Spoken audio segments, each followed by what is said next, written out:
Ah, you're back. Good, welcome. I just heated up the fire, nice and warm. I have some hot chocolate ready in the other room. It's fresh, so go get a mug if you want one. All right. Today's story is really quite a sweet thing, really. No pun intended, by the way. The story revolves around a little filly named Sweetie Belle. It's really a sweet story, a warm story, and I'm sure many of you will deeply appreciate the message it carries with it. I know, for one, that I appreciate it immensely. Now, if we're all ready, go ahead, relax yourselves. Got what you want? All right, let us begin. A Very Pinkie Hearthswarming by Lucky Dreams. It was Hearthswarming Eve, and a young unicorn filly dashed through the streets of Ponyville. Her name was Sweetie Belle. She had a mane of vivid purple and brightest pink, and a coat of nearly white fur. She wore, on her face, a very nearly a frown. "It's not too late," she said to herself over and over, as though repeating the words would make them come true. "It's not too late, it's not too late. Oh, please don't let it be too late." "What's not too late, Sweetie Belle?" The voice was like sunshine in the gloom, a voice of candy canes and gingerbread houses, and of lights twinkling upon the hearthwarming tree. It was the last voice Sweetie had expected, and, in her surprise, she slipped in the snow and landed smack on her face. Thanks Celestia, the snow was thick that year. A freezing dovet spread over the cobblestone streets. Sweetie scowled at Pinkie as she was helped back up. She glared at Pinkie's pink coat and pink hooves and pink mane. Even her words sounded pink. "Are you late for a party?" Pinkie said, pinkly. "A super-duper hearthswarming spectacular?" Sweetie groaned. Pinkie Pie, I don't have time for this. I need to get to the shops." "Ooh," said Pinkie, bouncing into place behind Sweetie. "Let me guess. You're in a race against time, looking for a last-minute gift. Oh, but 8.5 seconds from now, you'll finally realize that you're too late. And then comes the terrible panic, the dreadful guilt, and then—" Sweetie groaned. "Pinkie, I'm not in the mood. 8.5 seconds passed. Sweetie Belle stopped in her tracks. It was as though her hooves had frozen to the ground. The wind nipped at her legs, her chest, her face. Her horn tingled unpleasantly, and snowflakes settled on her back. "Wait," she whispered. "What do you mean, too late? It's only 4 o'clock. "Silly filly," came Pinkie's pink reply. "It's Sunday. The shop closed early this year." Sweetie's very nearly a frown grew and grew, until she was 3/4 frown and only 1/4 filly. It was Hearthswarming Eve. It was also the end of the world, and most importantly, it was a Sunday. Her ears flattened. Just how could she have forgotten that the shops would all shut early on Sunday? How could she have been so completely and outrageously dull? Sweetie felt a nudge on her shoulder. She glanced up and was shocked to discover she wasn't the only one with tears in her eyes. Where once Pinkie had worn a century's worth of smiles on her face, now there was an endless frown. Where sunshine had once dazzled from behind her eyes, there lurked 100 shades of twilight misery. There was a lurch in Sweetie's stomach. This was Pinkie Pie, who was laughter and joy incarnate in the form of a pony. This was Pinkie Pie, who always smiled, even when the days were darkest and the nights that were longest. Pinkie Pie did not frown. They stood in wind-wailing silence for a while. 2 ponies alone in the blue darkness of a snowy street. Sweetie wondered what to do next. Surely there had to be something she could still get for her older sister? Some of Sweetie's own makeup, perhaps? Yet what would a grown-up mare want with a filly's makeup kit? What mare would be interested in a foal's nail varnish, a foal's eyeliner, a blusher for kids? It was a stupid idea, she knew. Maybe... Sweetie held a hoof to her chin and flicked her tail as she thought to herself, maybe she could make something for Rarity. A necklace? A painting? Yet between the school hearthswarming play that evening and carols at midnight, there was no time for crafting or coloring. Her stomach was cold, and it had nothing to do with the bitter touch of deep winter. It was as though she had feasted upon fear and melancholy. "Pinkie," she said, grabbing Pinkie Pie by the shoulders, "you've got to help me! What do I do?" If Sweetie had looked closer, if she hadn't been caught in the dark claws of desperation, she might have noticed that, for the briefest of moments, for an infinitely small slice of a second, the corners of Pinkie's mouth turned upwards. But the smile was gone hummingbird fast, and Pinkie's frown returned. "Tell Rarity sorry," Pinkie sighed. "Granny Pie used to say that an apology was the most cherished present of all. So say sorry, then put that sorry in a box, wrap the box with a bow, and place it under the tree." Sweetie pawed the snow with a hoof. "How did you know the present was for Rarity?" she whispered, caught off guard by the bluntness of Pinkie's words. Once more, she didn't look hard enough. Had she looked, she might have noticed the spark in the mare's eyes. But she didn't notice, and she certainly didn't question Pinkie as the mare led her through dark, drenched streets and frost-frozen alleyways. "Oh, that was easy," Pinkie said. "The way you cried? That was a sister cry, and I know all about sister cries, because they're the most especially special kind of all. You must be so happy to have a sister who can make you feel so sad, just because you didn't get her a present." "Not helping," Sweetie said through gritted teeth. The two of them cut through a park where shadows nested under the trees and the gloom was thick. Sweetie shivered and moved closer to Pinkie.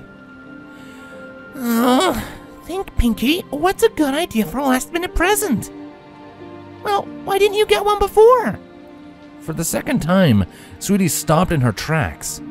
She gaped at Pinkie Pie and marveled at the frankness of her words. The question had been wielded like a hammer. Now, this wasn't the same Pinkie Pie she knew. The Pinkie she knew wove her words with kindness and joy.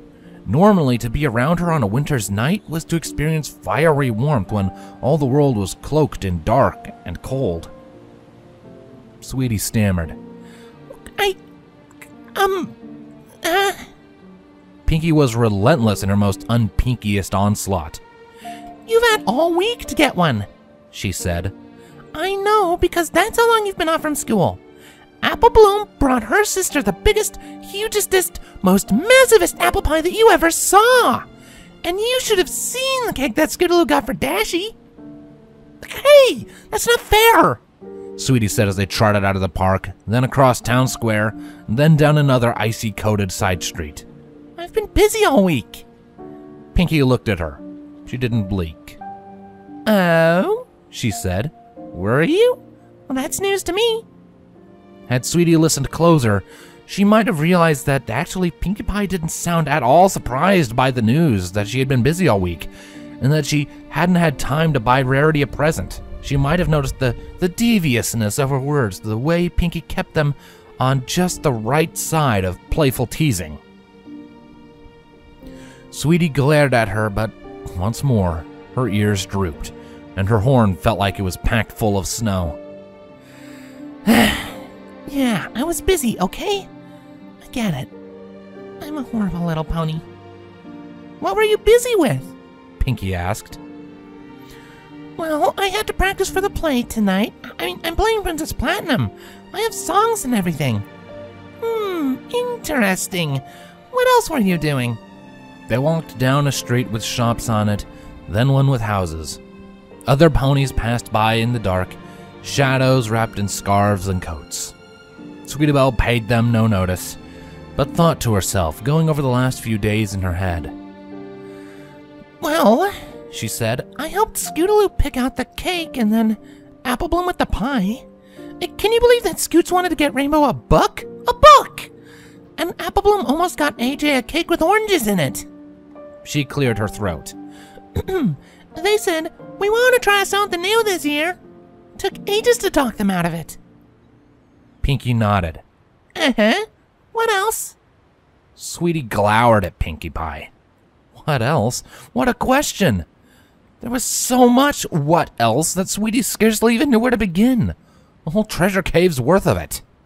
And so, as they cantered through a snowy field, she took a deep breath and said, I had extra magic lessons with Twilight, and she gives me so much homework that it's not even funny. What else? I helped Mom and Dad with the decorations. I visited Grandma Belle in hospital 3 times. And she was asleep for one of them, but I went anyway. What else? And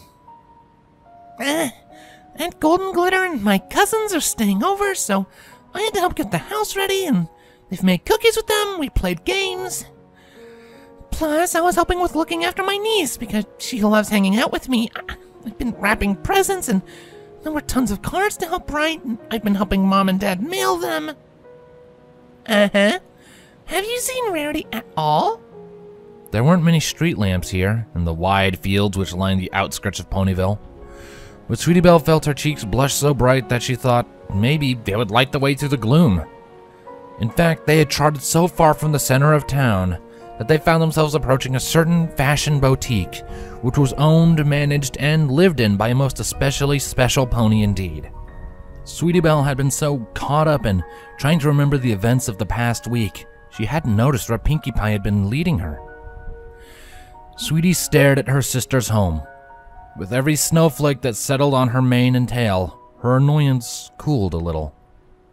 Then it vanished entirely, blown away in a frozen gust. It was hard, too hard, to remain angry when looking at Rarity's boutique. Her heart flooded with memories of her sister. In fact, Sweetie had never told any pony this, but she considered herself to have 2 hearts. There was the one which beat inside of herself, and then a second which beat inside the body of another, a pony who was always there for her and with whom she felt as close to as her own parents. She stopped 3 paces short of Rarity's front door, hooves too numb from the cold to continue. I haven't seen her at all, she whispered to Pinkie Pie. There just wasn't time. Pinkie smiled at her, but this too was a most un-Pinkie look. Usually, hers was the atomic bomb of smiles, which blasted away gloom and misery. This smile, on the other hoof, was serious, though equally heartfelt. Maybe you should tell her, Or maybe she already knows and has been telling all her bestest friends about how super proud she is of you. Suddenly, something snapped into place in Sweetie's mind. She remembered the smile that had flashed over Pinkie Pie's face earlier, though she hadn't registered it at the time. She thought of the way Pinkie had spoken to her and realized that her words hadn't been quite so blunt as she had supposed. But then, before Sweetie could speak, and before she even knew what was really happening, Pinkie produced a Hearthswarming bow from seemingly nowhere, big and red. She tied it to Sweetie's mane, and then made to ring the doorbell. Wait! Sweetie's cry froze Pinkie in her tracks, her hoof merely an inch from the buzzer. Sweetie gulped again, and she trembled in the quiet. Then she whispered, If I'm going to do this, I should do it myself. With that, Sweetie raised a trembling hoof to the doorbell. She never got a chance to press it.